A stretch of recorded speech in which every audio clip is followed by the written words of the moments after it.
where the problem really is. This whole conversation shows the division in our country. Of course, in my opinion, all parties want to prosecute child molesters, child rapists. Of course, if you don't, then then you shouldn't be in America. But this division is so stark. I mean, just this conversation alone. And just like all Republicans aren't MAGA, all Democrats aren't like the Tawana Brawley case. And that was led by Al Sharpton, by the way. So, guys, we're going to go popcorn style. I'm asking you to respect the space and have one mic at a time. If somebody's speaking, just wait till they're finished.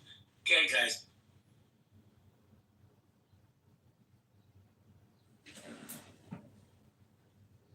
Bueller. I'm surprised no one's talking about the White House presser with Tulsi Gabbard.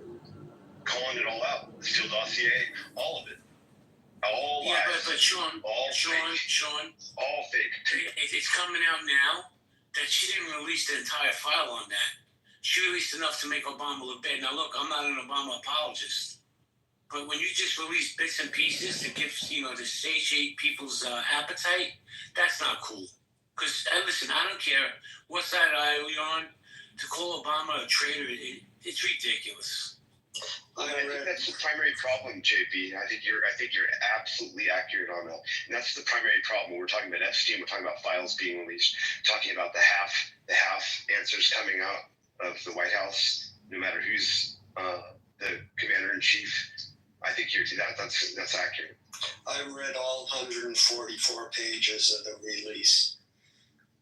It's exactly what she said it is. But did you hear you read the release? But did you hear what I said? From what I understand, Alan, not everything was released. But go ahead.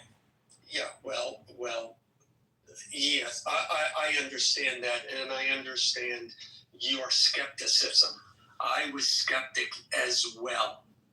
But having read the whole thing, what you see is the fact that the intelligence community kept saying, there's nothing here. Russia is not only is Russia not capable of doing this, but they're not going to have any effect on the election. And suddenly Obama has a meeting, and suddenly it's well, we have to put out a report not discussing if they did something, if they affected the election, but that they did, contrary to what the intelligence community was saying.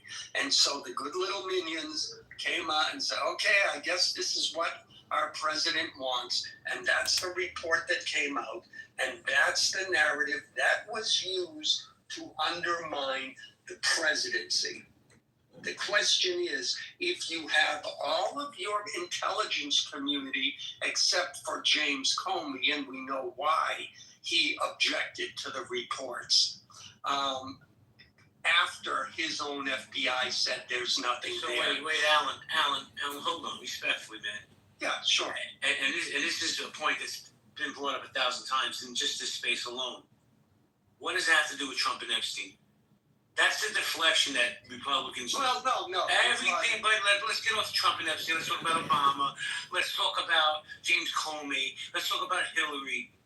And I don't even know if some of you people, if it don't apply, let it fly on, some of you people even realize that you're doing it because it's become so normalized to deflect. But please land your plane because XG's going to have a stroke. Yeah, well, the topic was brought up, and that's why I'm talking about it. It has nothing to do with it. I agree, except that they're all pathological liars. There's your unifying. You and I agree on that point 1,000,000%. And here's another thought I had as we're having this conversation today. Who the fuck would really want to be a politician nowadays? Look at all the smoke and probably 90% of it's bullshit. The truth is this. I think Trump's conviction was a bullshit conviction. They changed the law to get the guy.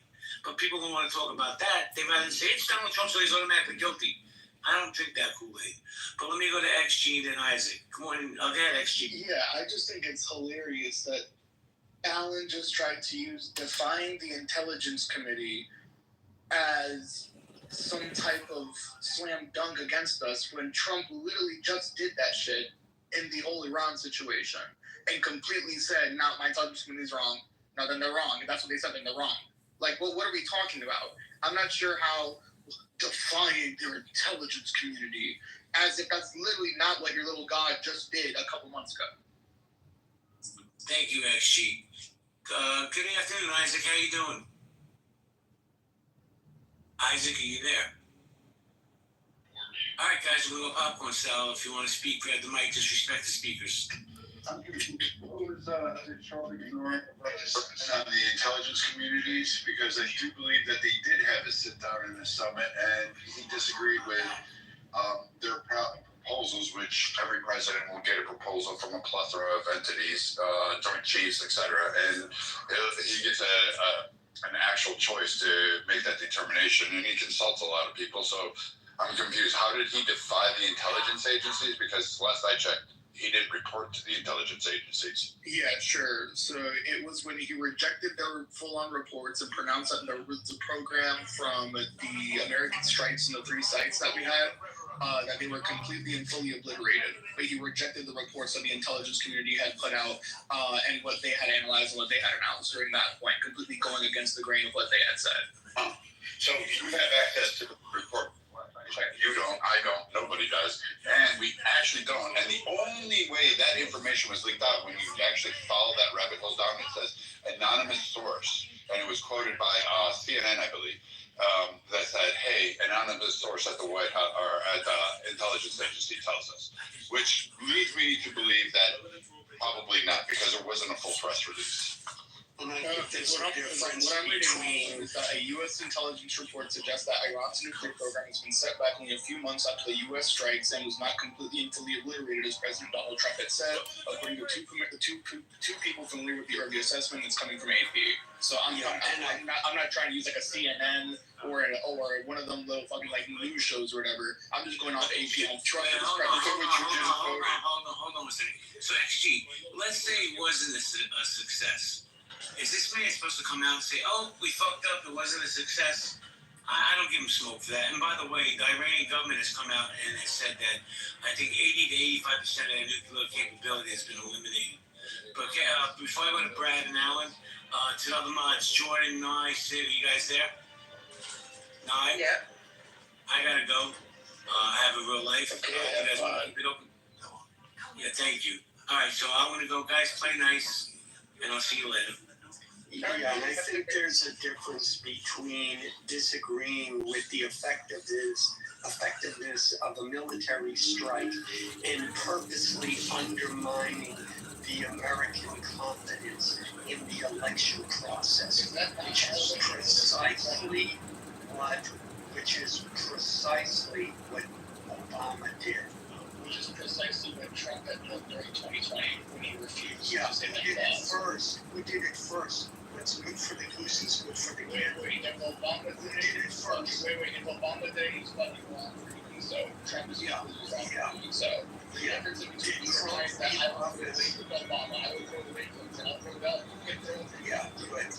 Throw away. I'll have it like any other fucking excuse possible. You know that they're not going to throw away Obama. You know damn well that you're not even with that party. You're not even politically aligned with the left, like in the common sense. You're not even on that side. You know damn good and well that they're going to fucking rally the wagons and do some just fucking scam. What fucking millions of dollars hasn't passed for permit for the people of the wildfires. Collected all that money. Everybody's circling the wagons saying this was the greatest thing. He's going to be our president. And he just fleeced his own people on a benefit concert for fire aid. And he created an NGO to do it. And they're still circling saying he's going to be the greatest. They're not going to. And you aren't even buying their shit. You don't even care about them. You wish they would all drop off the cliff and die. Wait, I completely agree with you, Brett. I'll put it in one sense. I wish that half my party would jump off the cliff and die. Absolutely. No doubt about it. But at the same time, when it comes to people from my party or Trump, when it comes to screwing the middle class over, yeah, I'll take a Newsom. Fuck it, I'll take a Newsom over Trump. Not gonna lie. And that's where we will differ. I will take a Trump over a Newsom. I absolutely will. And I don't like a lot of the Republicans. I don't like the decision. I don't like the big beautiful bill, but we can never get into that because I'll have some other libtard come up here and go, Obama, give me some pontification about how great it is. But Brad, you've heard me make the point before, specifically about the big beautiful bill, saying like, hey, doesn't it seem kind of hypocritical from the party that always was championing, always pushed one single issue on a bill, and if it's good, and if that bill is good enough, it should be able to pass by itself. No big bills, pass it by itself. Absolutely. And then all of a sudden, you get this big beautiful bill out of fucking nowhere being supported by the entire party. I agree with you. I don't like it. I don't like the complexities of it. I don't like the vagueness of some of the points in it and some of the passages. I don't like where the funds are going because there's going to be no accountability on it. And to me, it's no different than the CARES Act, 1 or 2. It's just I don't like. I really don't like it. I don't call this a win for Donald Trump. I don't call it a win for America. Is the party going to get a lot of what they wanted? Yeah, you are. But it's going to come at a cost, and it's not going to happen in the way you think it is. But we'll see. I may be wrong. I might be a little bit of a pessimist. I might be wrong, but I don't think it's going to work out. Yeah, that's Rand Paul. That's. I'm not a Rand Paul fan. I think Rand Paul is doing No, neither am I, Brad. The point is, and Marshall has explained this in detail. I don't know all the details, but the way it stands is all it takes is one senator or one representative to object. I think it's in the Senate. That all it takes is one person to object, make some procedural objection to any bill, and then it essentially shuts down that bill. So it forces the Congress into these continuing resolutions and into these huge bills where it's like the only way they can approve a budget for anything, for even the government to run, is to have those big bills in which everything, including the kitchen sink, is thrown into it. So as of right now, until they change that rule, or we get Rand Paul out of the government. So if he didn't do it, I bet you somebody else would. We're stuck with this form of allocation for our money and the way spending goes. Well, when we expect a rule change, especially considering you have, especially the big touting of Doge getting rid of government waste and the big tout of Trump, which is changing all the things that are wasteful, the corruption, quote unquote, which would be just at, which I would see as a little bit corrupt, just purposely extending fucking hearings so we can keep beefing up bills and putting more vague shit in there. I would say that's kind of corrupt. So, the promises on that end, don't you think he should have done something about it by now? Yeah, but I'm not seeing something like eliminating the filibuster. I think it might be you need 60, whatever, and when there's some tactical advantage, nobody wants to get rid of it. You mean just removing the filibuster? Yeah, but actually you're right. Like we should get rid of those bills because at one point we didn't do that. We actually had line item bills that went through Congress, and it wasn't that long ago. For the most part, we've only been a short country. I know it's hard to believe, but we've only been around 250 years. So like a few generations. Like, relax, everybody. We should do things a little bit differently now. What we have done is allow Congress to basically do a lot of things that isn't really beneficial to us. And that's on both sides of the aisle. I agree with that. But I don't like these big, huge continuing resolutions. I don't like omnibus bills. I think they're a detriment. I think it's impossible that you believe your senators and congressmen will actually agree with this on any side of the aisle. I think you might get 1 or 2, but I'm telling you, this is 50 to 75,000 federal, what are they, special K, whatever they are, those workers that are underneath that are actually writing your bills and taking into account all the lobbyists and all the little risks that they want to have on there. Those guys are Schedule F employees. Those guys, you want to remove them because they're the ones that shouldn't be writing the bills. Actually elect somebody to go there and work on a bill and write the bill. And for those that are going to come back at me and say, well, we need those people, they understand language. No, we didn't. We didn't have them. We don't need them. We never needed them. You just want to rely on them because it's a quick, easy way for your favorite PAC or lobbyist group to get in at your senator, to throw it in there, to give them their cue card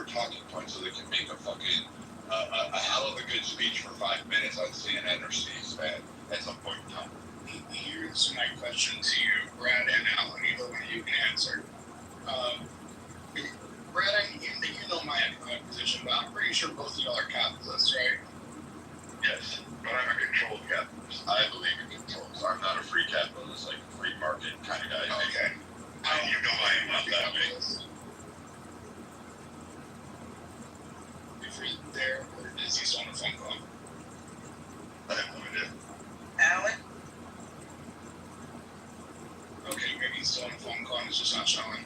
But no, I guess my big case is I know there's a lot of free market caps, so maybe this criticism doesn't apply to you specifically, Brad, right?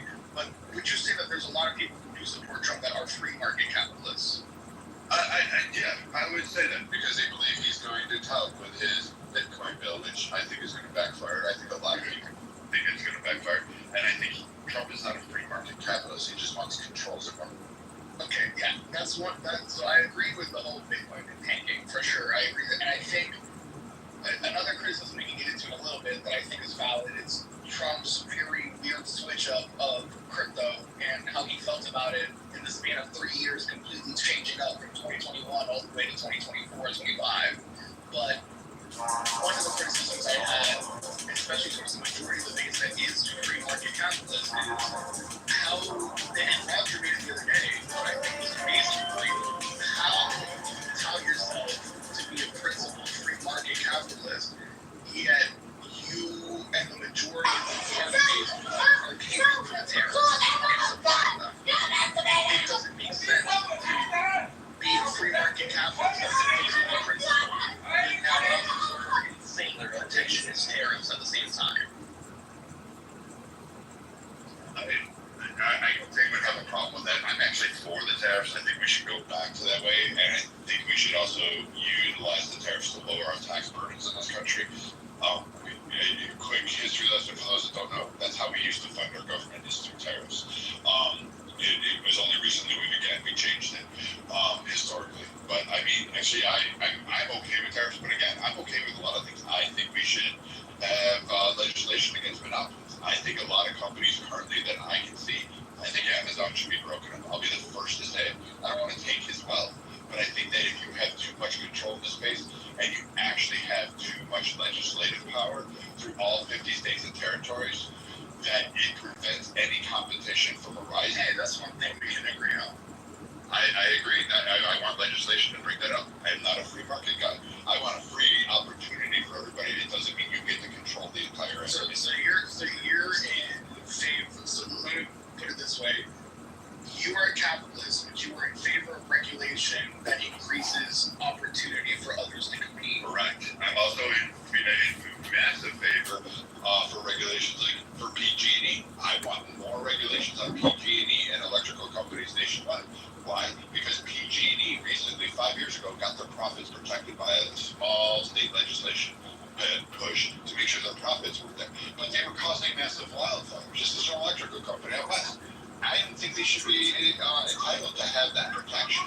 I don't think they should have that. I think you should be going after them. I think we as people should hold them accountable because it was your fucking transformers that were exploding, causing wildfires, killing people, burning homes, millions of acres of land.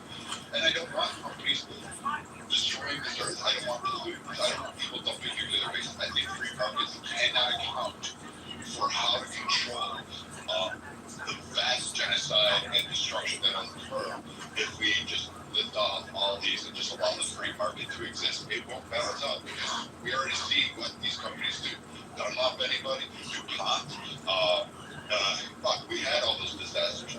Go look at Love Canal, for those of you that don't know. That's free market in its entity, and the state sanctioned it and said, oh yeah, it's free market. We want to make sure we have that capitalist opportunity. So, no, I want regulations. I just want smart ones. Okay, that's fair. And then I'll ask another one this way, because I've been curious, this is something that I have to deal with, at least in my real life and stuff. This is the industry I work in. What is the Republicans' position on marijuana? Current, like, as a general mass position, what would you say, like, the majority of Republicans think about it today? I think a lot of Republicans have switched. I think they're more on board with allowing it, and they're more about allowing that market to develop. still old school. I also have an issue with liquor, but nobody's going to agree with my stance on it. I'm just saying I'm one of those that's probably best not asked. I think the war on drugs actually posed some good things in America, even though everyone else highlights all the negative. I often ask the question, well, what would have happened if we never had the war on drugs? How do you think it would have gone? And no one can seem to answer that because I think it would be far worse. I don't know, actually, I'm not the guy to ask about it. Yeah, the reason I say it is only because, like, for example, in my state, Florida, there was a whole amendment that was supposed to be passed last year about the legalization of it, right? Now, the problem came is that I myself, surprisingly enough, voted no on that amendment. But it wasn't because I didn't want the legalization to happen. It was because of the structure of the bill and how it was supposed to go through. So the structure of the amendment basically was that there would be, I work at a smoke shop, like a mom and pop smoke shop that's right around the corner and stuff, right? There's a ton of them around this area. There's also a couple of the medical industries too, right? Now, the medical industry fucking hates us because we have something called THCA, THCP, and all that type of stuff, right? Which is necessarily, because of the 2018 Farm Bill, doesn't classify it as marijuana, it classifies it as hemp, but it effectively is the same fucking thing. Right, because chemically, it's the same thing as if like the government says I can't sell steam in my store anymore, but I can sell water, and that's fine. And that means my customers, they heat it up at home, and what happens? It turns into fucking steam, because chemically it's not just a precursor to steam. So in the same way, so THCA, the medical market is not too happy, because rather than people wasting a ton of fucking money and just getting a fucking medical license to get some Reggie off of theirs, sorry. But continuing on, basically, because of that market, inside of the bill,